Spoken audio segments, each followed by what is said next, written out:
ನಮಸ್ತೆ, ನಾನು ಸಂತೋಷ್. ಕಾಮರ್ಸ್ ವಿದ್ಯಾರ್ಥಿಗಳಿಗೆ ಸ್ವಾಗತ. ಲಾಸ್ಟ್ ಕ್ಲಾಸಲ್ಲಿ ಡಿಸ್ಕಸ್ ಮಾಡಿರೋ ಹಾಗೆಯೇ ಬುಕ್ 1 ಮತ್ತು ಬುಕ್ 2 ಸಿಲೆಬಸ್ಸನ್ನು ನೋಡಿದ್ದೀವಿ.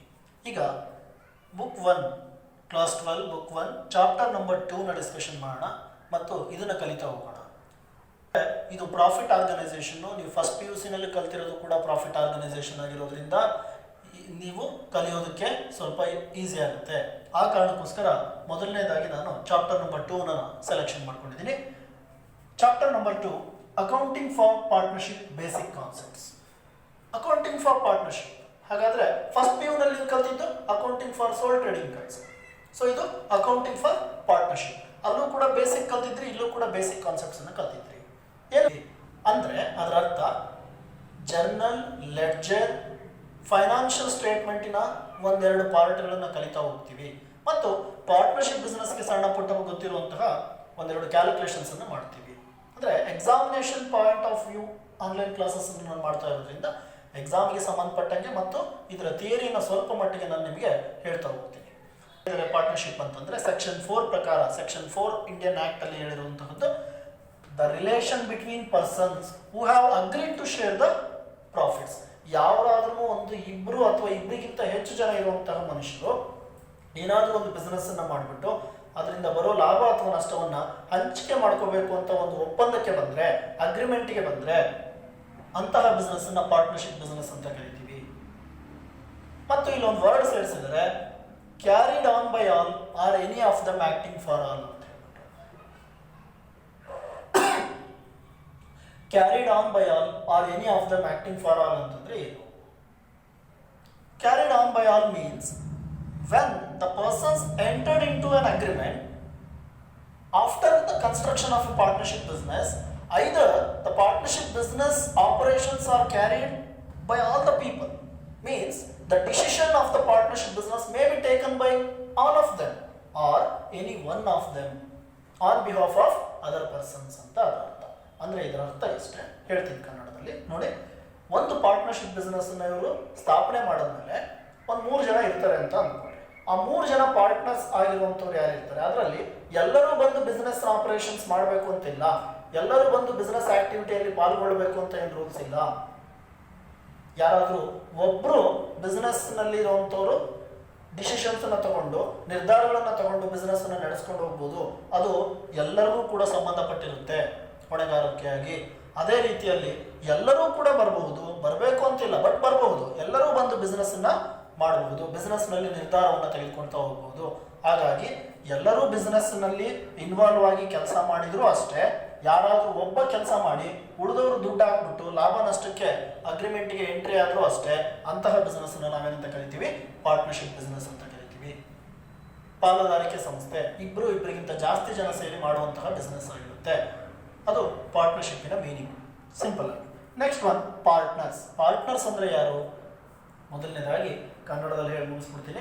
ಪಾರ್ಟ್ನರ್ಸ್ ಅಂದರೆ ಬಿಸ್ನೆಸ್ಸಿನ ಮಾಲೀಕರು.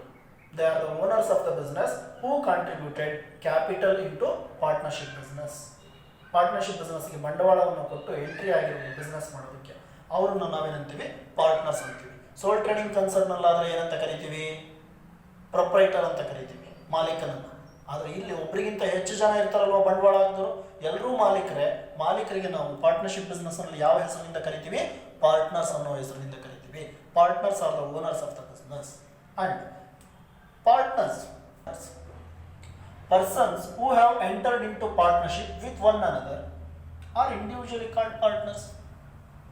Here partners means they are the persons who have entered in to partnership business. Partnership ಬಿಸ್ನೆಸ್ಸನ್ನು ಮಾಡ್ತೀನಿ ಅಂತ ಯಾವ ವ್ಯಕ್ತಿ ಮುಂದೆ ಬಂದಿರ್ತಾನೋ ಬಂಡವಾಳವನ್ನು ಹಾಕ್ಬಿಟ್ಟು, ಅಂತಹ ವ್ಯಕ್ತಿಗಳನ್ನೇ ನಾವು ಏನಂತ ಕರಿತಾ ಹೋಗ್ತೀವಿ? ಪಾರ್ಟ್ನರ್ಸ್ ಅಂತ ಒಬ್ಬೊಬ್ಬರನ್ನೇ ಐಡೆಂಟಿಫೈ ಮಾಡ್ತೀವಿ. Partner 1, partner 2, partner 3, all of them are called partners. Simple ಆಗಿ ಹೇಳೋದಾದ್ರೆ ಬಿಸ್ನೆಸ್ಸಿನ ಮಾಲೀಕರನ್ನ ಪಾರ್ಟ್ನರ್ಶಿಪ್ ಬಿಸ್ನೆಸ್ನಲ್ಲಿ ಪಾರ್ಟ್ನರ್ಸ್ ಅಂತ ಕರಿತೀವಿ, ಓನರ್ಸ್. ಸರಿ, ಇವರು ಒಂದು ಬಿಸ್ನೆಸ್ ಮಾಡ್ತಾರಲ್ವ, ಆ ಬಿಸ್ನೆಸ್ಸನ್ನು ಹೇಗೆ ಸ್ಥಾಪನೆ ಮಾಡ್ತಾರೆ? ಸೋಲ್ ಟ್ರೇಡಿಂಗ್ ಕನ್ಸರ್ನ್ ಅಂದರೆ ಬಹಳ ಸುಲಭ. ಒಬ್ಬನು ಅವ್ನಿಗೆ ಇಷ್ಟ ಬಂತು ಅಂತಂದರೆ ಯಾವುದೋ ಒಂದು ಸಣ್ಣದೋ ದೊಡ್ಡದೋ ಬಿಸ್ನೆಸ್ ಓಪನ್ ಮಾಡ್ತಾನೆ, ಸಾಕಾಯಿತು ಅಂತಂದರೆ ಕ್ಲೋಸ್ ಮಾಡ್ಕೊಂಡು ಮನೆಗೆ ಹೋಗ್ತಾನೆ. ಆದರೆ ಪಾರ್ಟ್ನರ್ಶಿಪ್ ಬಿಸ್ನೆಸ್ ಸ್ಥಾಪನೆ ಮಾಡಬೇಕು ಅಂತಂದರೆ ಮಿನಿಮಮ್ ನಮ್ಗೆ ಎಷ್ಟು ಜನ ಬೇಕು? 2 ಬೇಕು. ಇಬ್ಬರಿಂದಲೇ ಪಾರ್ಟ್ನರ್ಶಿಪ್ ಬಿಸ್ನೆಸ್ ಸ್ಟಾರ್ಟ್ ಆಗೋದೇ ಇಲ್ಲ. Minimum of 2 members are required.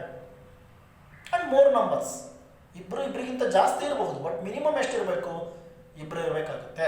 ಇಬ್ಬರು ಸೇರ್ಕೊಂಡು ಮಾಡುವಂತಹ ಬಿಸ್ನೆಸ್ ಆಗಿರೋದ್ರಿಂದ ಇಲ್ಲಿ ಇವರು ತಮ್ಮ ನಿರ್ಧಾರವನ್ನು ಮೊದಲು ಮಂಡಿಸ್ಬೇಕು. ಅಂದರೆ ಅದರ ಅರ್ಥ ತಮ್ಮ ನಿರ್ಧಾರವನ್ನು ಮೊದಲು ತಿಳಿಸ್ಬೇಕು. ಇಬ್ಬರು ಮಾತುಕತೆಗೆ ಬರಬೇಕು. ಮಾತುಕತೆಗೆ ಬಂದು ಏನು ಮಾಡಬೇಕು, ಯಾವ ಬಿಸ್ನೆಸ್ ಮಾಡಬೇಕು, ಆ ಬಿಸ್ನೆಸ್ ಏನಂತ ಹೆಸರಿಡಬೇಕಾಗುತ್ತೆ, ನೀನೆಷ್ಟು ಬಂಡವಾಳ ತರ್ತೀಯ, ನಾನೆಷ್ಟು ಬಂಡವಾಳ ತರಬೇಕು ಅಂತ ಪಾರ್ಟ್ನರ್ಸ್ ಮಾತಾಡ್ಬೇಕು ಕುತ್ಕೊಂಡು. ಆ ಮಾತುಕತೆ ಆಡ್ಬಿಟ್ಟು ಕೊನೆಗೆ ಒಂದು ಒಪ್ಪಂದಕ್ಕೆ ಬರ್ತಾರೆ ಅವರು. ಆ ಒಪ್ಪಂದಕ್ಕೆ ಬರುವಂತಹದ್ದನ್ನೇ ನಾವೇನಂತ ಕರಿತಾ ಹೋಗ್ತೀವಿ ಅಂತಂದ್ರೆ agreement happen between the partners ಅಂತ ಕರಿತೀವಿ. Regarding the business operations, future business operations. ಮುಂದೆ ಮಾಡುವಂತಹ ಬಿಸ್ನೆಸ್ಗೆ ಇವರು ಇವತ್ತೇ ನಿರ್ಧಾರಗಳನ್ನು ತಗೊಳ್ತಾರೆ. ಬಂಡವಾಳದ ವಿಚಾರಕ್ಕೆ ಸಂಬಂಧಪಟ್ಟಂಗೆ, ಬಿಸ್ನೆಸ್ಸಿನ ಹೆಸರಿಡೋ ವಿಚಾರಕ್ಕೆ ಸಂಬಂಧಪಟ್ಟಂಗೆ, ಮತ್ತು ಬಂಡವಾಳಕ್ಕೆ ಬಡ್ಡಿನ ಚಾರ್ಜ್ ಮಾಡೋದು, ಕ್ಯಾಪಿಟಲ್ ಇಂಟ್ರೆಸ್ಟ್ ಆನ್ ಕ್ಯಾಪಿಟಲ್ ನೋಡಿದಿರಲ್ಲ, ಇಲ್ಲೂ ಬರ್ತವೆ. ಡ್ರಾಯಿಂಗ್ಸ್ ಎಷ್ಟು ತಗೋಬೇಕು ಪರ್ಸನಲ್ ಯೂಸ್ಗೆ, ಅದಕ್ಕೆ ಇಂಟ್ರೆಸ್ಟ್ ಆನ್ ಡ್ರಾಯಿಂಗ್ಸ್ ಏನು ಚಾರ್ಜ್ ಮಾಡಬೇಕು, ಮತ್ತು ನಾವಿಬ್ರು ಸೇರಿ ಬಿಸ್ನೆಸ್ ಮಾಡಿದಂಥ ಸಂದರ್ಭದಲ್ಲಿ ಮುಂದೆ ಬರುವಂಥ ಲಾಭ ನಷ್ಟವನ್ನು ಹೇಗೆ ಹಂಚ್ಕೋಬೇಕು, ಯಾರ್ಯಾರು ಎಷ್ಟೆಷ್ಟು ಲಾಭವನ್ನು ತಗೋಬೇಕು ಅನ್ನೋಂಥದ್ರ ಬಗ್ಗೆ ಮಾತುಕತೆ ಆಡಿಕೊಂಡು ಒಂದು ಒಪ್ಪಂದಕ್ಕೆ ಬರ್ತಾರಲ್ಲ, ಆ ಒಪ್ಪಂದವನ್ನೇ ನಾವು ಅಗ್ರಿಮೆಂಟ್ ಅಂತ ಕರಿತೀವಿ. ಅದು ಏನಕ್ಕೆ ಸಂಬಂಧಪಟ್ಟಂಥ ಅಗ್ರಿಮೆಂಟ್ ಆಗಿರುತ್ತೆ? ಪಾರ್ಟ್ನರ್ಶಿಪ್ ಬಿಸ್ನೆಸ್ಗೆ ಸಂಬಂಧಪಟ್ಟಂಥ ಅಗ್ರಿಮೆಂಟ್ ಆಗಿರುತ್ತೆ. ಆ ಪಾರ್ಟ್ನರ್ಶಿಪ್ ಬಿಸ್ನೆಸ್ಗೆ ಸಂಬಂಧಪಟ್ಟಂಥ ಅಗ್ರಿಮೆಂಟನ್ನು ನಾವು ಟೆಕ್ನಿಕಲಿ ಪಾರ್ಟ್ನರ್ಶಿಪ್ ಲ್ಯಾಂಗ್ವೇಜಲ್ಲಿ ಪಾರ್ಟ್ನರ್ಶಿಪ್ ಡೀಡ್ ಅಂತ ಕರಿತೀವಿ. Partnership deed. Then what is partnership deed? Deed is nothing but an agreement. A partnership deed is a document which contains the terms of the partnership as agreed among the partners. ಹಾಗಾದ್ರೆ ಪಾರ್ಟ್ನರ್ಶಿಪ್ನಲ್ಲಿ ಪಾರ್ಟ್ನರ್ಸ್ನ ಮಧ್ಯೆ ಏನೇನು ಒಪ್ಪಂದ ಆಗಿರುತ್ತೋ ಆ ಒಪ್ಪಂದ ಆಗಿರೋದನ್ನ ಬರವಣಿಗೆ ರೂಪದಲ್ಲಿ ಒಳಗೊಂಡಿರುವಂತಹ ಒಂದು ಡಾಕ್ಯುಮೆಂಟನ್ನೇ ನಾವೇನಂತ ಕರಿತಾ ಹೋಗ್ತೀವಿ? ಪಾರ್ಟ್ನರ್ಶಿಪ್ ಡೀಡ್ ಅಂತ ಕರಿತೀವಿ. ಇನ್ಫಾರ್ಮೇಶನ್ ಇರುವಂತಹದ್ದು ಡಾಕ್ಯುಮೆಂಟ್ ರಿಪೋರ್ಟನ್ನು. ಹಾಗಾದರೆ ಈ ಡಾಕ್ಯುಮೆಂಟನ್ನು ಬರವಣಿಗೆಯಲ್ಲೇ ಬರಿಬೇಕಾ ಸರ್ ಪಾರ್ಟ್ನರ್ಶಿಪ್ ಡೀಡ್ ಅಂದರೆ? ಇಲ್ಲ. The partnership deed may be in oral format or it may be in written. ಅದು ಬಾಯಿ ಮಾತಿನಲ್ಲೂ ಆಡ್ಕೊಂಡು ಅವರು ಬಿಸ್ನೆಸ್ ಹೇಗೆ ಮಾಡೋದು ಅನ್ನೋದಕ್ಕೆ ಸಂಬಂಧಪಟ್ಟಂಗೆ ಒಂದು ಒಪ್ಪಂದಕ್ಕೆ ಬರಬಹುದು.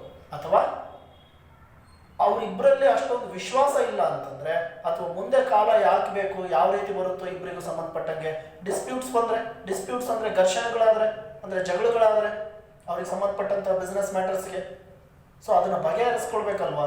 ಅವತ್ತು ಒಬ್ಬ ಪಾರ್ಟ್ನರು ಬಗೆಹರಿಸ್ಕೊಳ್ಳೋ ಸಂದರ್ಭದಲ್ಲಿ ನಾನು ಹಿಂದೆ ಆ ಮಾತು ಹೇಳೇ ಇರಲಿಲ್ಲ ಅಂದ್ಬಿಟ್ರೆ, ಹಾಗಾಗಿ ಬರೀ ಬಾಯಿ ಮಾತಿನಲ್ಲಿ ಪಾರ್ಟ್ನರ್ಶಿಪ್ ಡೀಡನ್ನು ಕನ್ಸ್ಟ್ರಕ್ಷನ್ ಮಾಡುವಂಥದ್ದು ಒಳ್ಳೆಯದಲ್ಲ. ಮಾಡೋದಕ್ಕೆ ಅವಕಾಶ ಇದೆ. ಪಾರ್ಟ್ನರ್ಶಿಪ್ ಆ್ಯಕ್ಟ್ 1932ನಲ್ಲಿ ಅವಕಾಶ ಇದೆ. ಆದರೆ ಓರಲ್ ಫಾರ್ಮ್ಯಾಟ್ಗಿಂತ ರಿಟರ್ನ್ ಫಾರ್ಮ್ಯಾಟಲ್ಲಿ ಬರೆಯೋದು ಒಳ್ಳೆಯದು. ಅಂದರೆ ರಿಟರ್ನ್ ಅಂತಂದರೆ ಬರವಣಿಗೆ ಮುಖಾಂತರ ಒಂದು ಡಾಕ್ಯುಮೆಂಟನ್ನು ರೆಡಿ ಮಾಡ್ಕೋಬೇಕಾಗುತ್ತೆ ಪಾರ್ಟ್ನರ್ಶಿಪ್ ಡೀಡಲ್ಲಿ. ಅದು ಓರಲ್ ಆದರೂ ಇರಬಹುದು ಅಥವಾ ರಿಟರ್ನ್ ಫಾರ್ಮ್ಯಾಟಲ್ಲಾದರೂ ಇರಬಹುದು. ಸರಿ, ಏನೇನಿರುತ್ತೆ ಪಾರ್ಟ್ನರ್ಶಿಪ್ ಡೀಡಲ್ಲಿ ಅನ್ನುವಂಥದ್ದನ್ನು ನೋಡೋಣ. ಆ ಪಾರ್ಟ್ನರ್ಶಿಪ್ ಡೀಡಲ್ಲಿ ಇರುವಂತಹ ಟರ್ಮ್ಸ್ ಅಂತಂದರೆ rules and regulations of the partnership business. Partnership ಬಿಸ್ನೆಸ್ಸಿನ ರೂಲ್ಸ್ ಆ್ಯಂಡ್ ರೆಗ್ಯುಲೇಷನ್ಸನ್ನು ಒಳಗೊಂಡಿರುತ್ತದೆ. ಹಾಗಾದರೆ ಏನೆಲ್ಲ ರೂಲ್ಸ್ ಆ್ಯಂಡ್ ರೆಗ್ಯುಲೇಷನ್ಸನ್ನು ಪಾರ್ಟ್ನರ್ಶಿಪ್ ಡೀಡ್ ಒಳಗೊಂಡಿರುತ್ತೋ ಆ ಟರ್ಮ್ಸ್ ಏನಿದಾವೋ ಅವನ್ನ ನಾವೇನಂತ ಕರಿತೀವಪ್ಪ ಅಂತಂದರೆ ಕಂಟೆಂಟ್ಸ್ ಆಫ್ ಪಾರ್ಟ್ನರ್ಶಿಪ್ ಡೀಡ್ ಅಂತ ಕರಿತೀವಿ. Contents of partnership deed. So ಈ contents of partnership deed means they are all the information regarding the partnership business. Terms, rules and regulations, ಇವ್ರು ಏನೆಲ್ಲ ಮಾತಾಡಿರ್ತಾರೋ ಅದನ್ನೆಲ್ಲ ಬರೀಬೇಕು. ಸರಿ, ಏನೆಲ್ಲ ಮಾತಾಡಬಹುದು? ಒಂದು ಎಕ್ಸಾಂಪಲನ್ನು ನೋಡೋಣ, ಏನೆಲ್ಲ ಸಂಬಂಧಪಟ್ಟಿರುತ್ತೆ.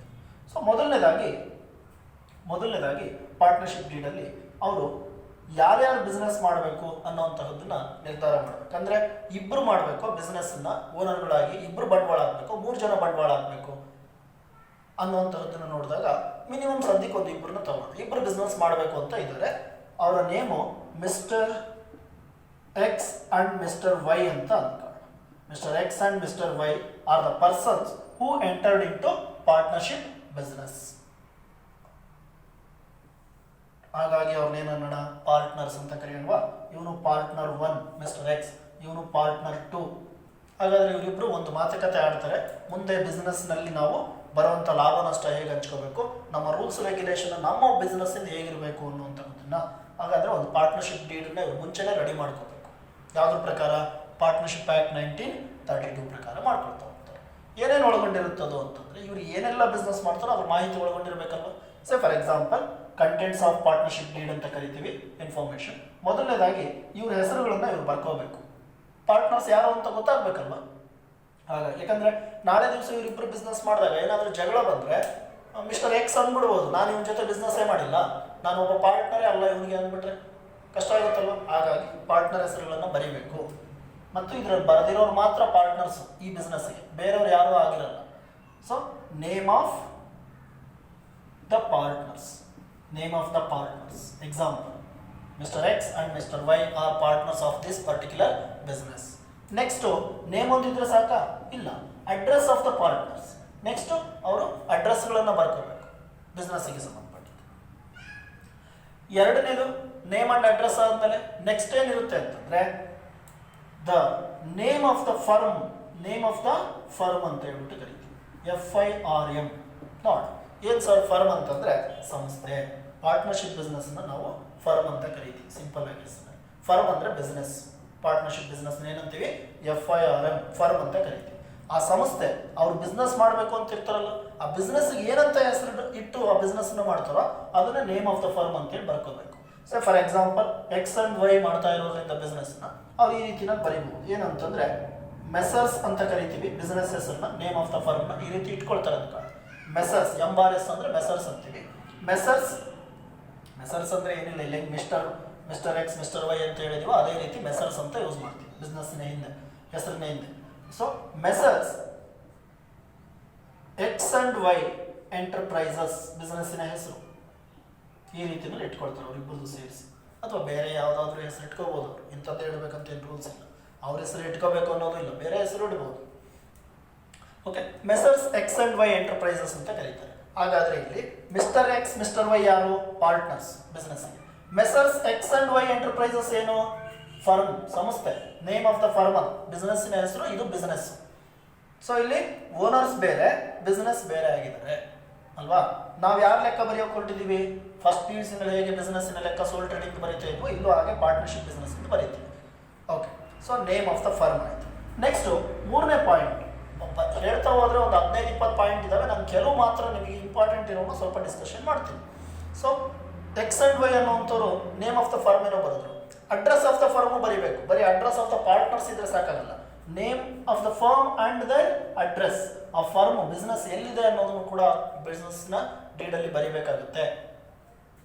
ನೆಕ್ಸ್ಟ್ ಇದಾದಮೇಲೆ ಯಾರ್ಯಾರು ಎಷ್ಟೆಷ್ಟು ಕ್ಯಾಪಿಟಲ್ ತರಬೇಕು ಅನ್ನೋವಂಥದ್ದು ನೀವು ಮುಂಚೆನೇ ಮಾತಾಡ್ಕೋಬೇಕು.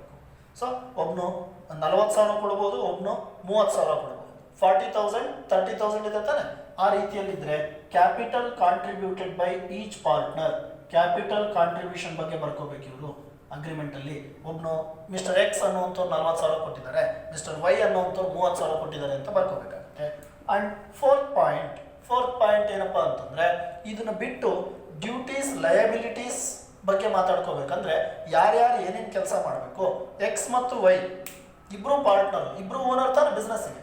ಹಾಗಾದರೆ ಇಬ್ಬರು ಬಿಸ್ನೆಸ್ಸಿಗೆ ಓನರ್ ಆಗಿರೋದ್ರಿಂದ ನಾಳೆ ದಿವಸ ಬಿಸ್ನೆಸ್ನಲ್ಲಿ ಸಾವಿರಾರು ಕೆಲಸಗಳು ಇರ್ತವೆ, ಆಕ್ಟಿವಿಟೀಸ್, ಎಕನಾಮಿಕ್ ಆಕ್ಟಿವಿಟೀಸ್. ಇದರಲ್ಲಿ ಯಾರಿಗೆ ಯಾವ ಕೆಲಸವನ್ನು ಮಾಡೋದಕ್ಕೆ ಅಧಿಕಾರ ಇದೆ? ಫಾರ್ ಎಕ್ಸಾಂಪಲ್ ಬಿಸ್ನೆಸ್ಗೆ ಸಂಬಂಧಪಟ್ಟಂಥ ಹಣಕಾಸಿನ ಖರ್ಚು ವೆಚ್ಚಗಳಿಗೆ ಸಂಬಂಧಪಟ್ಟಂಗೆ ಚೆಕ್ಗಳ ಮೇಲೆ ಸಿಗ್ನೇಚರ್ ಮಾಡಬೇಕಾಗುತ್ತೆ ಬ್ಯಾಂಕಿಂಗ್ ಟ್ರಾನ್ಸಾಕ್ಷನ್ಸ್ ಬಂದಾಗ. ಹಾಗಾದರೆ ಇವರಿಬ್ಬರೂ ಕೂಡ ಚೆಕ್ಕಿಗೆ ಸಿಗ್ನೇಚರ್ ಮಾಡೋ ಅಧಿಕಾರ ಇರುತ್ತಾ? ಇರೋದಾದರೆ ಅದನ್ನು ಬರೀಬೇಕು. Any partner can have the right to sign in the cheques. ಅಥವಾ ಎಕ್ಸ್ ಮಾತ್ರ ತಗೊಳ್ತೇನೆ ಅಂತಂದರೆ only the partner mister X has the right to sign in the cheque. Only the partner X has right to sign in the cheque. Authority to sign in the cheques ಅಂತ ಹೇಳಿದ್ರು. Authority ಅಂತಂದರೆ ಅಧಿಕಾರ ಅವನಿಗೆ ಮಾತ್ರ ಇರುತ್ತೆ. ಅದು ಏನಿರುತ್ತೋ ಅದನ್ನು ಬರ್ಕೋಬೇಕು. ಅಥವಾ ವೈಗಿದ್ರೆ ವೈಗೆ ಮಾತ್ರ. ಅಂದರೆ ಇಲ್ಲಿ ಏನು ಬರೆದಿರ್ತೀರೋ ಅದೇ ನಿಮ್ಮ ಬಿಸ್ನೆಸ್ಸಿನ ರೂಲ್ಸು, ಅದ್ರ ಪ್ರಕಾರನೇ ನೀವು ಬಿಸ್ನೆಸ್ ಮಾಡಬೇಕು. ಇಲ್ಲಿ ಎಕ್ಸಿಗೆ ಮಾತ್ರ ಅಧಿಕಾರ ಇದೆ ಚೆಕ್ಕಿಗೆ ಸೈನ್ ಮಾಡುವಂತಹದ್ದು ಅಂತೇಳಿ ಬರೆದ ಮೇಲೆ ಎಕ್ಸು ಚೆಕ್ಕಿಗೆ ಬಿಸ್ನೆಸ್ಸಿನ ಚೆಕ್ಕಿಗೆ ಸೈನ್ ಮಾಡಿದ್ರೆ ಮಾತ್ರ ಅದಕ್ಕೆ ವ್ಯಾಲ್ಯೂ ಇದೆ. ವೈ ಸೈನ್ ಮಾಡಿದ್ರೆ ವ್ಯಾಲ್ಯೂ ಇಲ್ಲ ಅದಕ್ಕೆ. ಇಬ್ಬರು ಸೈನ್ ಮಾಡ್ಬೋದು ಅಂದರೆ ಇಬ್ಬರಿಗೂ ಅಧಿಕಾರ ಇದೆ, ಎನಿವನ್ ಅಂತ ಬರ್ಕೋಬಹುದು ಪಾರ್ಟ್ನರು. ಈ ರೀತಿಯಾಗಿ ಅದನ್ನು ನಾವೇನಂತೀವಿ? ರೈಟ್ಸ್ ಅಂತಂದರೆ ಅಧಿಕಾರ. ನೆಕ್ಸ್ಟ್ ಡ್ಯೂಟೀಸ್ ಅಂತಂದರೆ ಯಾರು ಯಾವ ಕೆಲಸವನ್ನು ಮಾಡಬೇಕು. ಸಪೋಸ್ ಮ್ಯಾನುಫ್ಯಾಕ್ಚರಿಂಗ್ ಸೆಕ್ಟರ್ ನೋಡ್ಕೊಳ್ಳೋ ಜವಾಬ್ದಾರಿ ಯಾರ್ದು, ಡಿಸ್ಟ್ರಿಬ್ಯೂಷನ್ ಮಾರ್ಕೆಟಿಂಗ್ ನೋಡ್ಕೊಳ್ಳೋ ಜವಾಬ್ದಾರಿ ಯಾರ್ದು, ಐಡಿಯಾ ಪ್ರಮೋಷನ್ ಮಾಡೋ ಜವಾಬ್ದಾರಿ ಯಾರ್ದು, ಹಣಕಾಸಿನ ಲೆಕ್ಕಗಳನ್ನೆಲ್ಲ ಯಾರು ನೋಡ್ಕೋಬೇಕು, ಯಾರು ಅದ್ರ ಬಗ್ಗೆ ವಿಚಾರಿಸ್ಬೇಕು, ಎಂಪ್ಲಾಯೀಸಿಗೆಲ್ಲ ಅಪಾಯಿಂಟ್ಮೆಂಟ್ ಮಾಡ್ಕೊಳ್ಳುವಂಥ ಅಧಿಕಾರ ಯಾರಿಗಿದೆ, ಇಬ್ರಿಗಿದೆಯೋ ಅಥವಾ ಯಾರಿಗಾದ್ರೂ ಒಬ್ರಿಗಿದೆಯೋ ಅನ್ನೋವಂಥದ್ದನ್ನ ಡ್ಯೂಟೀಸ್ ಬಗ್ಗೆ ಅವರು ಬರ್ಕೋಬೇಕಾಗುತ್ತೆ. ಅಂಡ್ ಲಯಬಿಲಿಟೀಸ್ ಎನಿಥಿಂಗ್ ಅಂದರೆ ಹೊಣೆಗಾರಿಕೆಗಳು. ಸಪೋಸ್ ನಾಳೆ ಏನಾದ್ರೂ ಹೇಳಿದ ಟೈಮ್ಗೆ ಗೂಡ್ಸ್ ಮ್ಯಾನುಫ್ಯಾಕ್ಚರ್ ಆಗಲಿಲ್ಲ ಅಂತಂದರೆ ಇದಕ್ಕೆ ಇಬ್ಬರು ಪಾರ್ಟ್ನರಲ್ಲಿ ಯಾರು ಜವಾಬ್ದಾರಿ, ಯಾರು ಡ್ಯೂಟಿ ತಗೊಂಡಿರ್ತಾನೋ ಅವನ ಜವಾಬ್ದಾರಿ, ಹೊಣೆಗಾರಿಕೆ, ಲಯಬಿಲಿಟಿ. ಹೌದಾ? ಸಪೋಸ್ ಇಬ್ಬರು ಜವಾಬ್ದಾರಿ ಅಂತಂದರೆ ಇಬ್ಬರು ಕೂಡ ನೋಡ್ಕೊಂಡು ಹೋಗ್ಬೇಕು. ಅದು ಏನಿರುತ್ತೋ ಅದನ್ನು ಬರೀಬೇಕು. ಅದೇ ಕಂಟೆಂಟ್ಸ್ ಅನ್ನೋದು, ಅದನ್ನೇ ಡೀಟೇಲ್ಸ್ ಆಫ್ ಪಾರ್ಟ್ನರ್ಶಿಪ್ ಡೀಡ್ ಅನ್ನೋದು, ಅಗ್ರಿಮೆಂಟ್. ಯಾಕಂದರೆ ನಾಳೆ ಜಗಳ ಬಂದಾಗ ಎಕ್ಸ್ ಹೇಳ್ಬೋದು, ನನಗೆ ಸಂಬಂಧ ಇಲ್ಲಪ್ಪ ಅಂತ ಹೇಳ್ಬಿಟ್ಟು. ಅಂದರೆ ಪ್ರೊಡಕ್ಷನ್ ಕಡಿಮೆ ಆಗಿರೋದಕ್ಕೂ ನನಗೂ ಸಂಬಂಧ ಇಲ್ಲ ಅನ್ಬಹುದು.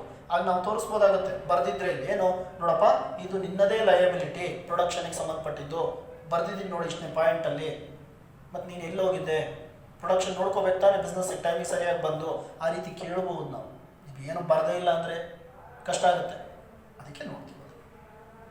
ಇನ್ನೊಂದು ನೋಡೋಣ ಅಂದರೆ ಯಾವುದದು ಅಂತಂದರೆ ಡ್ರಾಯಿಂಗ್ಸ್ ಮಾಡಬಹುದು. ಪಾರ್ಟ್ನರ್ಸ್ ಪರ್ಸ್ನಲ್ ಯೂಸಿಂಗ್ ಮಾಡ್ತಾರೆ, ಯಾಕಂತಂದರೆ ಅವ್ರಿಗೆ ಪಾಪ ಬಿಸ್ನೆಸ್ ಬಿಟ್ಟರೆ ಬೇರೆ ಕೆಲಸ ಇರಲ್ಲ. ಹಾಗಾಗಿ ಬಿಸ್ನೆಸ್ಗೆ ದುಡ್ಡು ಹಾಕಬೇಕು, ಬಿಸ್ನೆಸ್ಸಿಂದನೇ ತಗೋಬೇಕು. ನಾವು ನೋಡೋದು ಲಾಭನ 1 ವರ್ಷಕ್ಕೆ ಒಂದು ಸರ್ತಿ, ಮಧ್ಯದಲ್ಲಿ ಇವ್ರಿಗೆ ಏನಾದರೂ ದುಡ್ಡಿನ ಅವಶ್ಯಕತೆ ಬರಬಹುದಲ್ಲ ಫ್ಯಾಮಿಲೀಸ್ಗೆ. ಹಾಗಾಗಿ ಇವರು ಬಂಡವಾಳದಲ್ಲಿ ದುಡ್ಡನ್ನ ಏನು ಮಾಡ್ಬೋದು, ವಾಪಸ್ ತಗೋಬೋದು. ಅದನ್ನೇನಂತ ಕರಿತೀವಿ, ಡ್ರಾಯಿಂಗ್ಸ್ ಅಂತ ಕರಿತೀವಲ್ವ. ಸೋಲ್ ಟ್ರೇಡಿಂಗಲ್ಲಿ ಮಾಡಿದ್ದೀರಲ್ವ ಡ್ರಾಯಿಂಗ್ಸ್, ಪರ್ಸ್ನಲ್ ಯೂಸಿಂಗ್ ಮಾಡುವಂತಹದ್ದು, goods, cash or assets.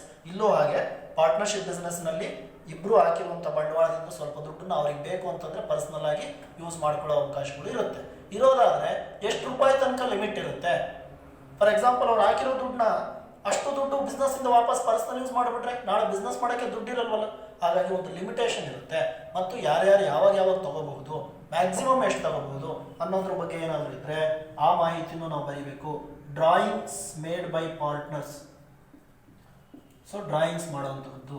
Next ಅದ್ರ ಜೊತೆಗೆ ಏನು ಅಂತಂದರೆ ಕ್ಯಾಪಿಟಲ್ ಕಾಂಟ್ರಿಬ್ಯೂಷನ್ ಮಾಡಿದಾಗ ಇವರು ಏನಾದರೂ ಬಿಸ್ನೆಸ್ನಿಂದ ಬಡ್ಡಿ ತಗೊಳ್ಳೋದಿದ್ರೆ ಇಂಟ್ರೆಸ್ಟ್ ಆನ್ ಡ್ರಾಯಿಂಗ್ಸ್ ಬಗ್ಗೆ ಬರ್ಕೋಬೇಕು.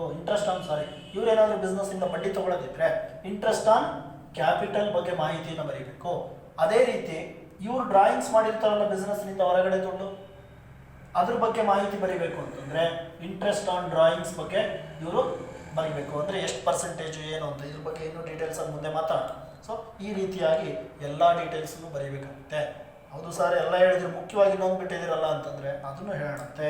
ಅದೇ ಬಿಸ್ನೆಸ್ ಮಾಡೋದೇ ಪ್ರಾಫಿಟ್ ಆರ್ ಲಾಸ್ಗೆ. ಹಾಗಾದರೆ ಹಾಕಿರೋ ಬಂಡವಾಳದಿಂದ ನಾಳೆ ಲಾಭ ಬರುತ್ತೆ. ಎಷ್ಟು?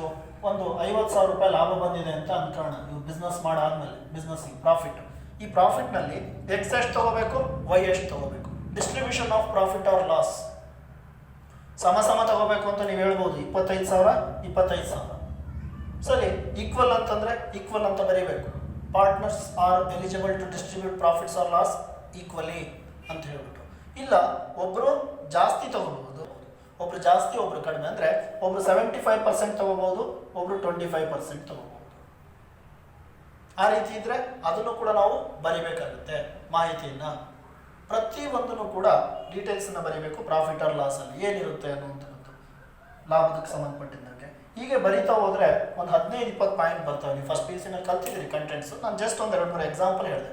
ಇವ್ರು ಏನು ಬರೆದಿರ್ತಾರೋ ಅಗ್ರಿಮೆಂಟು ಅದೇ ಕಂಟೆಂಟ್ಸ್ ಆಫ್ ಪಾರ್ಟ್ನರ್ಶಿಪ್.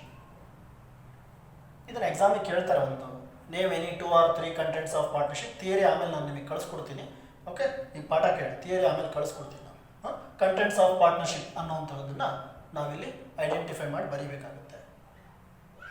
ಆ ರೀತಿಯಾಗಿರುವಂಥ ಕಂಟೆಂಟ್ಸ್ ಆಫ್ ಪಾರ್ಟ್ನರ್ಶಿಪ್ಪನ್ನು ಪಾಯಿಂಟ್ಸನ್ನು ಬರಿತೀವಿ. ಅವೇ ಬಿಸ್ನೆಸ್ಗೆ ಏನಾಗ್ತವೆ, ಟರ್ಮ್ಸ್ ಆಗ್ತವೆ. ಟರ್ಮ್ಸ್ ಅಂತಂದರೆ ರೂಲ್ಸ್ ಆಗ್ತವೆ. ಬಿಸ್ನೆಸ್ ಹೇಗೆ ಮಾಡಬೇಕು ಅಂತ ಒಂದು ದಾರಿದೀಪ ಆಗ್ತದೆ. ಆ ರೂಲ್ಸನ್ನೇ ನಾವು ಬರವಣಿಗೆ ಮುಖಾಂತರ ಒಂದು ಡಾಕ್ಯುಮೆಂಟಲ್ಲಿ ಬರೆದು, ಒಂದು ಸ್ಟ್ಯಾಂಪ್ ಪೇಪರ್ ಮೇಲೆ ಒಂದು ಡಾಕ್ಯುಮೆಂಟಲ್ಲಿ ಬರೆದ್ಬಿಟ್ಟು ಯಾರ್ಯಾರು ಪಾರ್ಟ್ನರ್ಸ್ ಇರ್ತಾರೋ ಅವರೇ ಬರ್ಕೊಳ್ಳೋದು, ಮಾತುಕತೆ ಆಡಿ ಎಲ್ಲ ಒಂದು ಸರಿ ಓದ್ಕೊಂಡು ಸರಿ ಇದೆ ಅಂತಂದರೆ ಇಬ್ಬರು ನಾವು ಇದಕ್ಕೆ ಒಪ್ಪಿದ್ದೀವಿ ಅಂತ ಹೇಳ್ಬಿಟ್ಟು ಸಿಗ್ನೇಚರನ್ನು ಹಾಕ್ತಾರೆ. ಅದನ್ನು ಇಂಗ್ಲೀಷಲ್ಲಿ ನಾವು ಕನ್ಸೆಂಟ್ ಗಿವನ್ ಬೈ ಪಾರ್ಟ್ನರ್ ಅಂತೀವಿ. ಕನ್ಸೆಂಟ್ ಅಂತಂದರೆ ಒಪ್ಪಿಗೆ, ಅದಕ್ಕೆ ಇದನ್ನು ಒಪ್ಪಂದ ಅನ್ನೋದು. ಯಾಕಂದರೆ ನಾಳೆ ದಿವಸ ಬರ್ದಿದ್ದೀವಿ, ನಾನು ಇದನ್ನು ಒಪ್ಕೊಂಡಿದ್ದೀನಿ ಅಂತ ಎಲ್ಲಾದರೂ ಹೇಳಿದ್ದೀನಿ ನಾನು ಬಿಡ್ಬೋದು ಒಬ್ಬ ಪಾರ್ಟ್ನರ್. ಅದಕ್ಕೆ ನೋಡಪ್ಪ ಈ ರೂಲ್ಸ್ ಪ್ರಕಾರನೇ ಬಿಸ್ನೆಸ್ ಮಾಡೋಣ ಇಬ್ಬರು ಅಂಥೇಳಿ ನೀನು ಒಪ್ಪಿದೆಯಾ ನಾನು ಒಪ್ಪಿದ್ದೀನಿ ಅಂತೇಳಿ ಒಂದು ಸಿಗ್ನೇಚರ್ ಮಾಡಬೇಕು. ಅದು ಸ್ಟ್ಯಾಂಪ್ ಪೇಪರ್ ಮೇಲೆ ಮಾಡಬೇಕು. ಆ ರೀತಿಯಲ್ಲಿ ಸ್ಟ್ಯಾಂಪ್ ಪೇಪರ್ ಮೇಲೆ ಕ್ರಿಯೇಟ್ ಮಾಡಿರುವಂತಹ ಡಾಕ್ಯುಮೆಂಟ್ನೇ ನಾವೇನಂತ ಕರಿತೀವಿ, ಪಾರ್ಟ್ನರ್ಶಿಪ್ ಡೀಡ್ ಅಂತ ಹೇಳ್ಬಿಟ್ಟು ಕರಿತಾ ಹೋಗ್ತೀವಿ. ರೀತಿಯಾಗಿ ಒಂದು ಅಗ್ರಿಮೆಂಟನ್ನು ಇವರು ರೆಡಿ ಮಾಡ್ತಾರೆ ಕಂಟ್ರೀಸ್. ಸೊ ಇಷ್ಟು ಇವತ್ತು ಥಿಯರಿನ ತಿಳ್ಕೊಂಡಿದ್ದೀವಿ. ಸೊ ನೆಕ್ಸ್ಟ್ ಕ್ಲಾಸಲ್ಲಿ ಒಂದು ಪಾರ್ಟ್ನರ್ಶಿಪ್ ಬಿಸ್ನೆಸ್ನ ಹೇಗೆ ಮಾಡ್ತೀವಿ ಅನ್ನೋವಂಥದ್ದನ್ನು ಪ್ರಾಕ್ಟಿಕಲ್ ಎಕ್ಸಾಂಪಲಲ್ಲಿ ನೋಡ್ತಾ ಹೋಗೋಣ. ಜೊತೆಗೆ ಲೆಕ್ಕದಲ್ಲಿ ಬರೆಯುವಂತಹ ಟೆಕ್ನಿಕಲ್ ಟರ್ಮ್ಸ್ ಬಗ್ಗೆ ತಿಳ್ಕೊಳ್ತಾ ಹೋಗುತ್ತೆ. ಕ್ಲಿಯರ್? Okay, thank you.